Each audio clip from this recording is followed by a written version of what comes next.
अस्सलाम वालेकुम दोस्तों, मैं हूं मोहम्मद अमजद और आप देख रहे हैं मेरा यूट्यूब चैनल। नेशनल सेविंग्स ने मोबाइल एप्लीकेशन 21 नवंबर को लॉन्च की और उसके बाद उसमें काफ़ी सारी प्रॉब्लम्स आती रहीं। पहले मिसमैच का ऑप्शन आता रहा, ओटीपी लोगों को रिसीव नहीं हो रहा था, फिर कोई जैस की तरफ से थोड़ा सा इशू हुआ।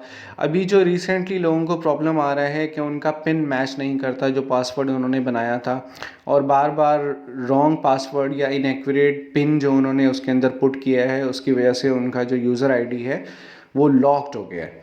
अब कौमी बचत ने इसका एक सोल्यूशन दिया है। आपने एक ईमेल जनरेट करनी है digital@savings.gov.pk।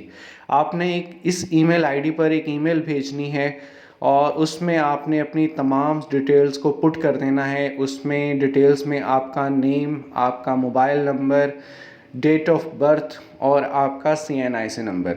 याद रहे कि मोबाइल नंबर आप इसमें वही देंगे जो कि आपके CNIC पे आपके नाम पर रजिस्टर्ड है, और नेम भी आपने वही भेजना है जो कि आपके CNIC नंबर पर लिखा हुआ है।